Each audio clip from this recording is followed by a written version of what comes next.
Hello and नमस्कार। कैसे हैं आप सभी लोग। आशा करती हूँ कि आप सभी अच्छे और स्वस्थ होंगे और अपना ख्याल रख रहे होंगे।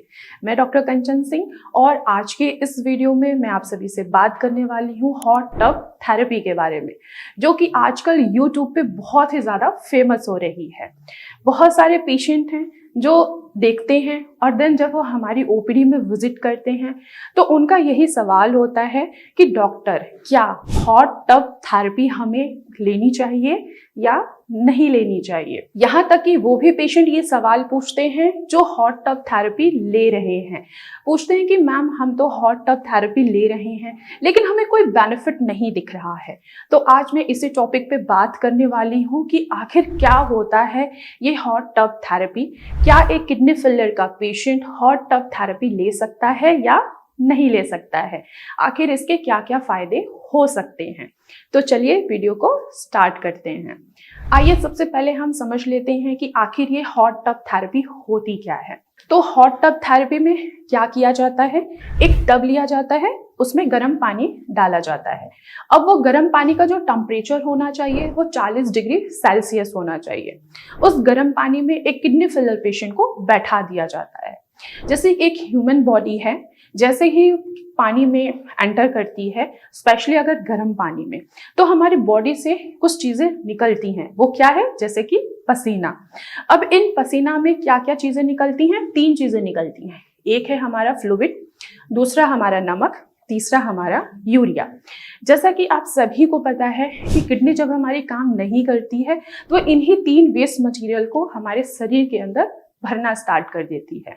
लेकिन यहाँ पे पेशेंट की कुछ मिसअंडरस्टैंडिंग होती है। वो सोचते हैं कि हाँ, हम हॉट टब थेरेपी तो ले रहे हैं तो इससे हमारी किडनी क्या हो रही है, इंटरनली हील हो रही है। लेकिन ऐसा नहीं है। जब हॉट टब थेरेपी लिया जाता है तो हमारे शरीर से पसीना आएगा। अब जब पसीना आएगा तो हमारे किडनी पेशेंट में देखा जाता है कि स्वेलिंग आती है उनके शरीर में। क्यों हो रहा है, क्योंकि वाटर रिटेंशन की वजह से। आपने हॉट टब थेरेपी ली, आप गर्म पानी में बैठे, 40 डिग्री सेल्सियस जो पानी गर्म होता है उसमें आप बैठ गए। अब बैठेंगे तो जाहिर सी बात है पसीना निकलेगा। उस पसीना में आपको फ्लूइड भी निकलेगा, सॉल्ट भी निकलेगा और यूरिया भी निकलेगा। फ्लूइड और सॉल्ट निकला, वहां पे आपके पैरों की, हाथों की, फेस पे जो स्वेलिंग दिख रही थी वो आपकी कम हो गई। अब पेशेंट के दिमाग में ये आता है कि हमने हॉट टब थेरेपी तो ले ली, लेकिन अब हमारे शरीर में जो स्वेलिंग आ रही है वो भी कम हो गया। अब जो फेस के नीचे स्वेलिंग आ रही थी वो भी कम हो गया। तो इसका मतलब ये है कि हमारी किडनी अब अच्छे से काम कर रही है। लेकिन यहाँ पे आप गलत हैं। क्या हॉट टब थेरेपी लेने से क्रेटिनिन कम होता है?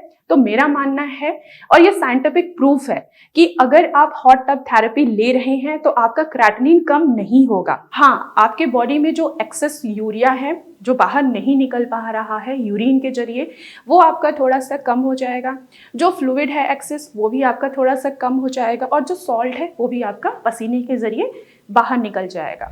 आपने देखा होगा जब भी आप अपनी रिपोर्ट्स कराते होंगे तो उसमें दिखता होगा कि आपका यूरिया बढ़ा हुआ है, 200 के करीब है, 250 के करीब है। तो उस कंडीशन में आपके शरीर से कुछ सिम्टम्स दिखाई देते हैं, जैसे कि मुंह से बदबू आना, भूख का ना लगना, नौजिया होना, वॉमिटिंग होना।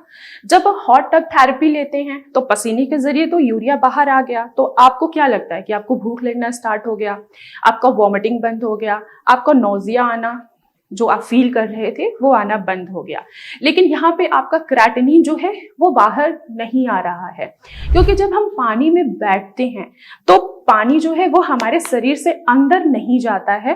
तो बहुत सारे पेशेंट सोचते हैं कि हम हॉट टब थेरेपी तो ले रहे हैं लेकिन आखिर हमारा क्रेटिनिन क्यों नहीं नीचे आ रहा है। तो रीजन यही है कि सिर्फ आपका यूरिया बाहर आएगा, सॉल्ट बाहर आएगा और साथ ही साथ आपका फ्लूइड जो है वो बाहर आएगा, यानी कि यूरिया बाहर आएगा। अब यहाँ पे अक्सर पेशेंट यही कहते हैं कि मैम हम तो हॉट टब थेरेपी लिए, हमारा लेवल्स डाउन नहीं आ रहा है।